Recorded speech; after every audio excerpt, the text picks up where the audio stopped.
O'rtoqlar, bismillah deb davom etamiz. Alloh taolodan madad so'rab eslatib o'taman. Demak, 30-noyabr 25-yilgi fizika milliy sertifikat savollarini ko'ryapmiz.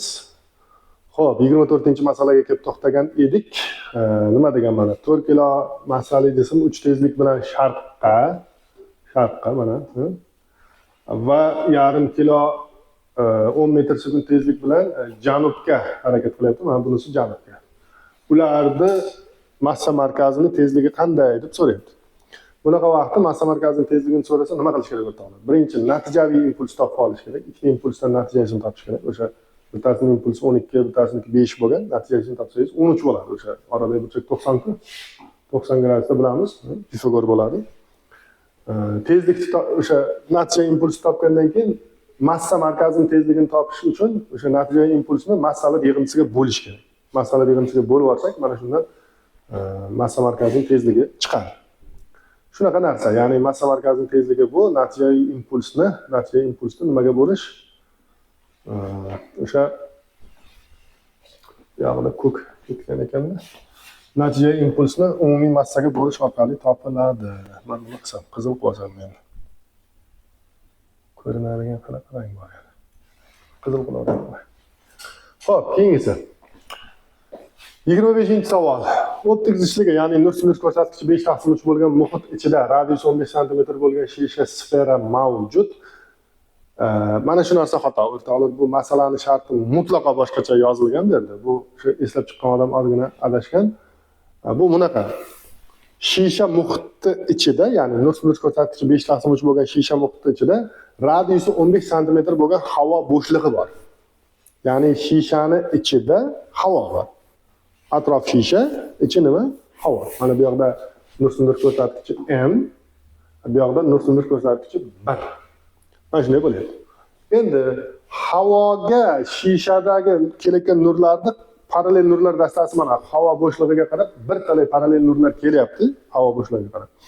O'shalarning qanchasi havoga o'tadi degan savol. Qanday radiusli qismi havoga o'tadi degan savol. Endi o'zi bu savol nima uchun tug'ilyapti? Masalan, nima uchun biz uni hammasini o'tmaydi. Masalan, o'sha radiusi masalan 15 santimetrlik havo bo'shlig'i-ku, nima uchun kelgan nurlarning hammasi ham o'tmaydi desak, sababi bunday. Men hozir mana chizmani bir kattartirib olaman. Tak. E'tibor qiling, mana shu yoqqa yaxshilab e'tibor qiling. Markazga olib qo'ydik. Mana nurlar kelyapti, to'g'rimi? Kelayotgan nurlar mana shu agar optik o'sha zichligi katta bo'lgan muhitdan optik zichligi kichik bo'lgan muhitga o'tishda to'la ichki qaytish hodisasi bor. To'la ichki qaytish hodisasi shundayki, agar mana bu muhit n masalan 5/3 nimadan katta? 1dan katta. 1dan katta. Nur sinir ko'rsatkichi n bo'lgan muhitdan nur sinir ko'rsatkichi 1 bo'lgan muhitga o'tishda, katta muhitdan kichkina muhitga o'tishda bunaqa narsa bor. Agar tushish burchagi alfa 0, mana sinus alfa 0. Sinus alfa 0 deb yozishimiz kerak. Endi bu yerda alfa deb yozib ketganman. Aslida alfa 0 bo'lishi kerak. 1/n bo'lsa, 1/n bo'lsa nima qiladi? Nurlar o'sha chegaraviy burchakda tushganda sinish burchagi 90 gradus bo'ladi. Mana qarang, mana bu 90 turibdi-yu. Mana shu mana ketgan nur singan nur hozir. Mana u tushgan nur. Mana u aytaylik, mana bu bori mana u. Bu qaytgan nur. Qaytgan nur. Mana u singan nur. Tushunyapsizmi? Singan nur necha gradusda sinyapti? 90 gradusda sinyapti. Ya'ni eng katta burchakda sinyapti. Nima uchun unday bo'lyapti? Chunki tushgan nurlar qanday? Chegaraviy burchakda tushyapti. Xo'p, keyin nima bo'ladi desa, agar mana shu yerda alfa burchakda tushgan nurlar 90 gradusga singan bo'lsa, undan kattaroq burchakda tushadi. Bu yoqdan kelgan nurlar, bu yoqdan kelgan nurlar alfadan katta burchakda tushadi. Bu yoqda mana shu yerda ham alfa bo'lsa, mana bu yoqdan kelgan nurlar alfadan katta burchakda tushadi. Katta burchakda tushganda alfadan katta tushgan nurlar o'sha to'la ichki qaytishchi chegaraviy burchakdan katta burchakda tushgan nurlar ikkinchi muhitga mutlaqo o'tmaydi. Hammasi to'liq nima qilib ketadi? Bu yoqqa kelib orqaga mana bunday qaytib ketadi. Hech qachon ikkinchi muhitga o'tmaydi. Mana bu nur ham hozir nima qiladi? Bu yoqqa qarab ketadi, qaytib ketadi. Alfa 0dan kichkina burchakda tushgan nurlarchi desa, masalan, bu yoqdan tushgan nurlarchi desa, bu nurlar nima deydi? Qanchadir burchakka sinib bo'lsa ham ikkinchi muhitga o'tadi. O'sha chegaraviy burchakdan kichkina burchakdagi nurlar o'tadi, katta burchakdagi nurlar nima qiladi? To'liq qaytadi. Chegara burchakdan kichkina nurlar qisman qaytib, qisman o'tadi. Xullas kalom ikkiga bo'linadi. Shuning uchun ham biz nimani izlayapmiz? Chegaraviy burchakni o'sha izlayapmiz. Mana bu yerda izlayapmiz. Endi nima kichraytirib oldik. Xo'p. Endi o'sha sin alfa taqsim sin 90 mana sinish burchagini sin 90 qilganman. 1 taqsim nga teng deganman. Shundan sin alfa 3 taqsim 5 bo'lib qolgan. 3 taqsim 5 bo'lib qolgan. Keyin r mana kichkina radius r katta radius bilan oladigan bo'lsak, mana burchak alfa bo'lsa, bu burchak ham alfa bo'lgan, ichki almashuvchi burchaklar. Ya, mos burchaklar ekan. Mos burchaklar alfa. R bu yerda gipotenuza, katta R gipotenuza, kichkina R burchak qarshisiga katta. Burchak qarshisiga katta har doim nima qiladi? Gipotenuza ko'paygan sinus alfa bo'ladi. Shundan katta R 15, 3 taqsim 5 sinus alfa ko'paytirsak 9 sm chiqadi. Endi kulgili narsa, ko'pchilik nima qilishni bilmasa ham shu bir xillar o'sha 15 ni 5 taqsim 3 ga ko'paytirib 25 deb topganlar bor, lekin bunday qarasangiz 25 degan javob yo'q. Keyin bo'lib ko'rib topganlar bor. O'sha men o'quvchilarning ichida ham bor ekan, hattoki misolni qanday yechish xayoliga kelmagan. Shunchaki o'sha 15 ni 5 taqsim 3 ga bo'lib 9 degan javobni topib ketganlar ham bor, lekin buni tagida shuncha fizikasi bor. Ya'ni demoqchi bo'lganim aslida hali emas. Buni fizikasini yaxshilab tushunib olgan baribir yaxshi. Shunchaki hali tavakkaliga ishlab unaqa javob topib ketish baribir yaxshi emas. Xo'p, keyingisi magnit oqimini so'rabdi. Endi bilmadim. Juda oson savol. Haqiqatda boya aytgandek, ball yo'qotmaslik kerak bo'lgan savol. Magnit oqim formulasi o'zi turibdi. Buni aytib o'tiradigan joyi yo'q. Xo'p, keyingisi magnit maydondagi eni shuncha, bo'yi shuncha, to'rtburchakdan shuncha to'p o'tsa, magnit momenti, kuch momenti, maksimal kuch momenti shuncha bo'lsa, maydon induksiyasini toping.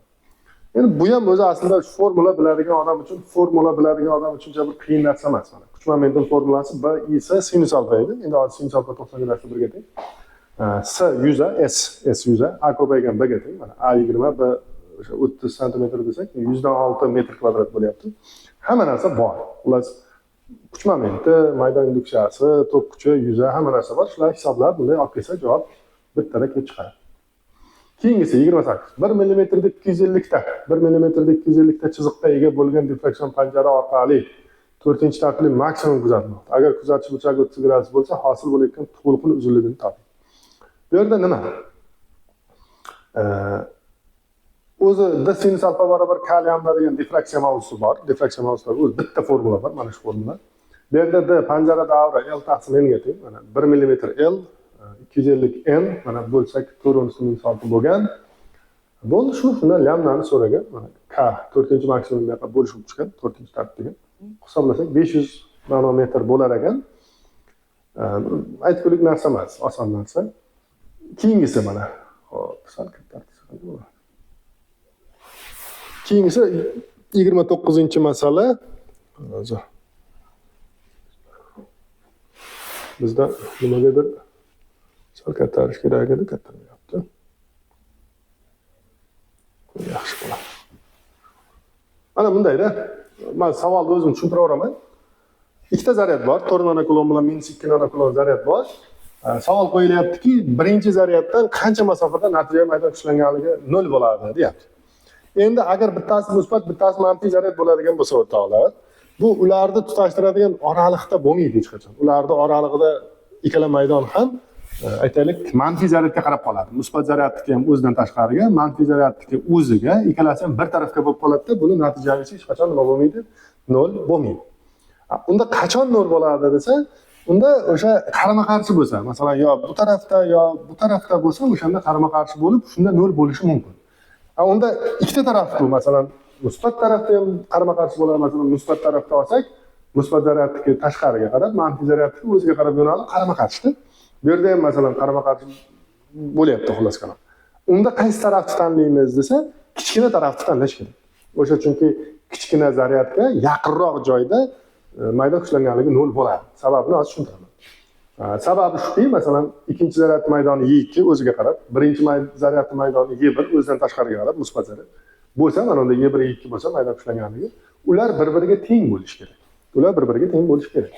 Endi ular bir-biriga teng bo'lishi uchun nima bo'lishi kerak desa, manfiyga yaqinroq bo'lishi kerak. Chunki manfiyning qiymati kamda. Qiymati kam bo'lgandan keyin mana surat kam bo'lsa, mahraj ham nima bo'lishi kerak? Kam bo'lishi kerak. O'shanda teng bo'ladi. Mana Y1 degani musbat zaryadda mana k + x², Y2 degani manfiy zaryad. Mana K qo'yib 2 taqsim x minus 10 kvadrat. X minus 10 kvadrat. Shularni qo'yib sekin hisoblab olib kelinsa, masalan, o'sha Q1 ga 4 qo'ydik, Q2 ga modul qo'yamiz, bilasiz, maydon ishlanganligida modul bor. Q2 ga 2 qo'ydik. Mana bunday bo'lib qoldi. 2 ga qisqartirdik, ildiz oldik, xullas qalam sekin olib keldik. 34 degan javob kelib chiqdi. Xo'p, mana bu yerda yana deganlar. O'chiramiz.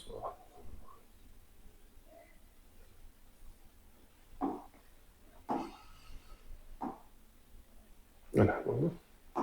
Menimcha meni tirsagim tekkani uchun shunday yozuvlar hosil bo'lyapti bu yerda.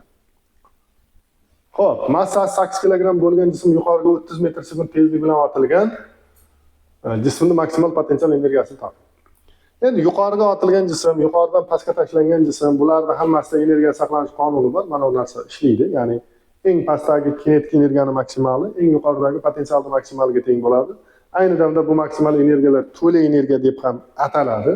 Bu narsa m0 kvadrat taqsim 2 yoki mgh maksimal bo'lishi mumkin. Qanaqasiga tanlash o'zida ixtiyoringiz. Hozir bizda V0 bor, massa bor. Shuning uchun mana bunday qilib 3600 joulni topib qo'yamiz. Boshqa bir narsa emas bu. Oson narsa. Xo'p, keyingisi demak 31-masala Carnot dvigateli 127 gradus isitgichniki 27 gradus sovutgichniki. Dvigatel 1 daqiqada 600 gram gaz yoqadi. Gazni yonish issiqligi 44/6. Dvigatelning quvvati qancha?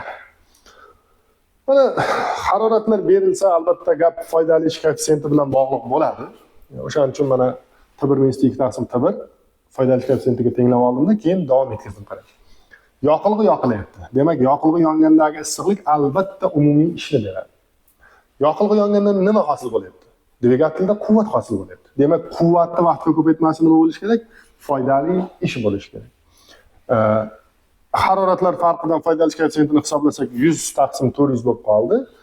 Vaqt 60 sekund, o'sha 1 minutda degan, massa 600 gram, 44/6 yonish issiqligi, hamma narsa bor. Quvvatdan boshqa hamma narsa bor. Quvvatni hisoblasa shundan 110 kilovat bo'lishi kelib chiqadi. Ya'ni bunaqa misollarda bunday ishora qayerdan kelayotganiga e'tibor qiling-da. Ishora bu yerda qayerdan kelayotgan bo'ladi? O'sha foydali koeffitsiyentidan kelayotgan bo'ladi. Chunki isitgichda, sovutgichda haroratini berib qo'yibdimi, demak gap foydali koeffitsiyent haqidaligi aniq. O'shandan davom etsangiz, yog'i kelib qoladi. Keyin quvvatni vaqtga ko'paytmasi umumiy ishligi yo foydali ishligini qanday farqlaymiz desa, yoqilg'ini yonishini beryaptimi? Mana bu Q barobar m yoqilg'i ko'paygan kichkina Q-ku.